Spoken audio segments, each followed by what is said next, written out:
ஜட்டின்னா ஜட்டின் கதை வந்துச்சுன்னா ஜட்டின்னு ஜட்டி என்ன ஜட்டிங்கிற வார்த்தை எடுத்துக்கொண்டாலும் அந்த ஜட்டியை தூக்கி இன்றைக்கு அவர்கள் தலையில போட்டுக்கொண்டு இன்னைக்கு என்ன நாத்தம் அடிக்குது சத்தம் போட்டுக்கொண்டு இருக்காங்க. ஜட்டிக்காரர்களிடம் நான் கேட்டுக்கொள்வது, நீங்கள் ஜட்டியோட இருந்தாலும் சரியப்பா அல்லது வேற எதோடும் இருந்தாலும் சரிதான், எங்களுக்கு நோ ஒப்ஜெக்ஷன்.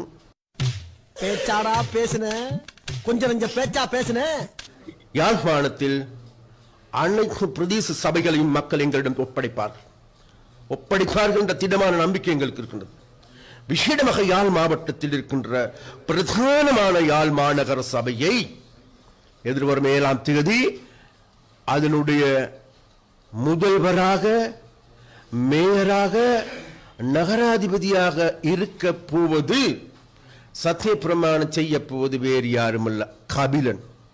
ஒரு நம்பிக்கை இருக்கின்றது, இந்த தேர்தலிலே மிகவும் கடந்த தேர்தல்களை விட ஒரு மாற்றமான பெரிய வெற்றியை மக்கள் தருவார்கள் என்கின்ற யாழ்ப்பாண வரலாற்றை மாற்றி யாழ்ப்பாணத்தில் இருந்த பாரம்பரிய கட்சிகளை மக்கள் நிராகரித்துவிட்டு தேசிய மக்கள் சக்தியை தெரிவு செய்தார்கள்.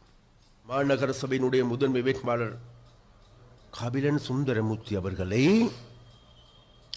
பார்த்து சொல்லுகின்றார்கள், கபிலன் அவர்கள் வெற்றி பெறப்பட்ட பிறகு நான் அவரை உறுப்பினராக கூட பதவி பிரமாணம்